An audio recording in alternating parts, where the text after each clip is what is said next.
휴가 중이던 대통령이 폭우를 뚫고 밤길로 청와대로 달려갑니다.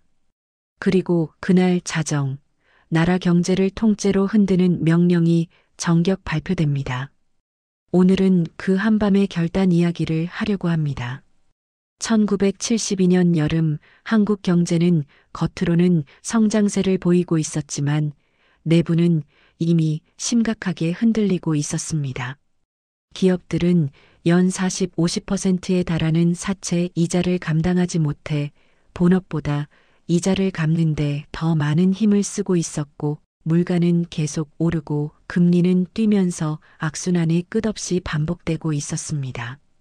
은행에서 빌릴 수 있는 돈은 부족했고 사람들은 더 많은 이자를 받을 수 있는 사채 시장으로 돈을 넣었기 때문에 기업들은 결국 고금리 사채에 완전히 의존할 수밖에 없었습니다. 이런 상황이 계속되면 어느 순간 기업이 한꺼번에 무너지면서 경제 전체가 흔들릴 수 있다는 경고가 경제팀 내부에서 계속 올라오고 있었습니다. 이 보고를 받아든 박정희 대통령은 당시 진해에서 휴가 중이었지만 더는 미룰 수 없다고 판단합니다. 그는 주변의 만류를 무시하고 서울로 간다고 말하고 곧바로 청와대로 향합니다. 비가 앞이 보이지 않을 만큼 쏟아지는 밤길에서도 그는 차 안에서 계속 경제 보고서를 넘겼다고 합니다. 물가 상승률, 사채 이자, 기업 부채, 외채, 만기 등 모든 숫자들이 지금이 단순한 조정의 시기가 아니라 엄청난 결단이 필요한 순간이라는 사실을 말해주고 있었습니다. 밤 10시 청와대에서는 임시 국무회의가 소집됩니다. 장관들은 무슨 회의인지도 모른 채 급히 불려왔습니다. 그만큼 보안이 중요했습니다.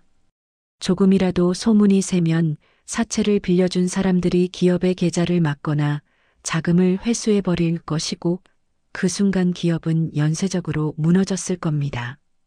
그래서 대통령은 극소수의 사람에게만 사전의 내용을 공유했고 심지어 일부 작업은 호텔방에서 위장도 해가며 비밀리에 진행됐습니다.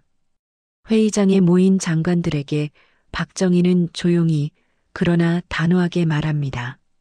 사채를 동결하겠습니다. 오늘 밤 발표합니다. 이 말은 단순히 이자를 낮춘다 정도의 의미가 아니라 당시 기준으로는 개인 간 금융계약을 모두 얼려버리고 국가가 강제로 개입하겠다는 뜻이었습니다. 곧 거센 반발이 터질 것이 뻔했습니다. 사채업자들은 물론이고 기업 대주주 중에도 자기 회사에 몰래 고금리로 돈을 빌려주던 사람들이 있었으니까요. 기업가, 금융권, 일반 개인들까지 폭넓게 영향을 받는 조치였기에 누구도 쉽게 결정할 수 없는 문제였습니다. 하지만 대통령은 말을 이어갑니다. 지금 하지 않으면 기업은 무너집니다. 기업이 무너지면 경제가 무너집니다. 이미 기업들은 연 40에서 50% 이자를 감당하느라 정작 생산과 투자는 뒷전이었고 물건 가격을 올리면 다시 물가가 자극되고 그러면 다시 높은 금리를 불러오면서 기업을 압박하는 심각한 악순환 속에 갇혀 있었습니다. 외채 만기가 몰려오는 상황까지 더해지면서 그는 이 악순환을 끊는 방법은 시장에 맡기는 것이 아니라 정면 돌파하는 것이라고 판단한 것입니다. 그리고 마침내 밤 11시 40분 경제부총리가 긴급 기자회견장에 나타나 대통령의 담화문을 읽습니다. 기업이 가진 모든 사채는 신고하도록 한다. 사채 이자는 월 1.35%, 연 16.2%로 강제 조정한다. 3년간은 갚지 않아도 되며 이후 5년에 걸쳐 나누어 상환한다. 이는 당시 기준으로는 정말 충격적인 내용이었습니다. 시장경제 원칙을 거스르는 결정으로 보일 수밖에 없었지만 거꾸로 말하면 이 조치만이 기업들이 당장 버틸 수 있는 유일한 방법이기도 했습니다. 다음 날부터 전국 세무서는 사채 신고를 하려는 기업 관계자들로 가득 찼습니다. 일주일 동안 신고된 사채 금액은 3,456억 원. 당시 통화량의 약 80%에 달하는 거대한 규모였습니다. 정부와 정경련이 사전에 추정했던 규모의 거의 2배에 해당하는 금액이었습니다. 그만큼 음지에서 사채가 얼마나 깊게 퍼져 있었는지 확인된 순간이기도 했습니다. 그런데 그 속을 들여다보니 충격적인 사실 하나가 더 드러났습니다. 신고된 사채의 약 3분의 1이 기업 대주주가 자기 회사에 몰래 고금리로 빌려주고 이자를 받아먹던 위장 사채였습니다. 회사가 어려워지면 지원해야 할 위치에 있는 사람들이 오히려 고리의 이자를 챙기고 있었던 겁니다. 박정희 정부는 이를 이미 파악하고 있었고, 그래서 과점주주가 가진 사채는 주식으로 강제 전환시키는 조치를 포함해 기업 지배구조를 뒤흔드는 근본적인 개편을 동시에 시작합니다. 사채 동결 후 기업들은 비로소 숨통이 트이기 시작했습니다.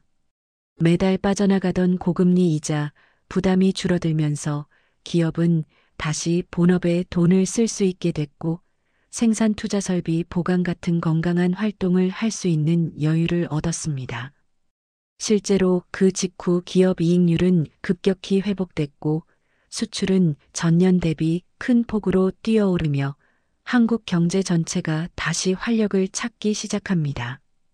심지어 그 직후 찾아온 국제 오일 쇼크 속에서도 한국은 높은 성장률을 기록하는데 많은 경제학자들은 그 배경에 바로 이 조치가 있었다고 말합니다.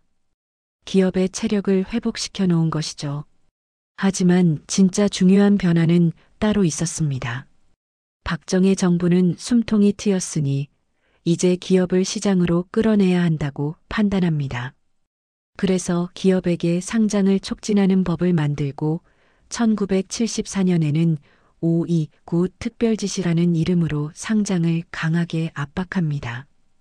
당시 상장 기업은 60여 개 정도에 불과했지만 이후 폭발적으로 늘어나 70년대 말에는 300개를 넘습니다. 그동안 유명무실하던 한국 주식시장이 이때 비로소 제대로 된 시장으로 작동하기 시작한 것입니다.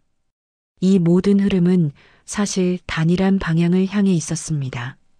사채 시장이라는 그림자 금융을 걷어내고 기업을 건강하게 만들고 자본을 산업과 시장으로 흐르게 하고 주식시장이라는 통로를 열어 한국 경제의 본격적인 현대화를 추진하는 흐름. 한밤의 명령은 응급처치처럼 보였지만 실은 금융 전체 기업 구조자본 시장까지 아우르는 대대적인 개편의 시작점이었습니다. 그렇다면 자연스럽게 드는 질문 하나가 있습니다. 왜 지금은 이런 결단이 보기 어려울까? 오늘날에도 정부는 상법 개정, 자본시장 선진화, 기업 투명성 강화 등 여러 노력을 하고 있습니다. 정책 방향 자체는 나쁘지 않습니다. 그러나 지금의 의사결정 구조는 훨씬 복잡하고 견제 장치가 많고 사회적 합의와 절차가 중요해졌기 때문에 과거처럼 밤에 결단을 내리고 다음날 바로 시행하는 방식은 사실상 불가능합니다. 그럼에도 많은 국민들은 이렇게 말합니다. 과거에는 국가가 위험하면 욕을 먹더라도 결정을 내리는 정면 돌파형 리더십이 있었다. 그 시대 방식이 무조건 정답이라고 할 수는 없습니다. 하지만 그날 밤 박정희 대통령이 보였던 정치적 부담을 내가 떠안겠다. 나라가 먼저다. 라는 태도는 오늘날과 확실히 다른 점이기도 합니다. 그 한밤의 조치는 한국 경제 구조를 단숨에 뒤집고 결국 한국이 이후 위기들을 버텨낼 수 있는 기반을 만든 전환점이었습니다. 찬반과 논쟁은 여전히 존재하지만 그 결단의 무게감은 지금도 많은 생각을 하게 만드는 역사적 순간입니다. 오늘 영상이 도움이 되셨다면 좋아요와 구독 부탁드립니다. 다음에도 더 깊고 본질적인 이야기로 찾아오겠습니다.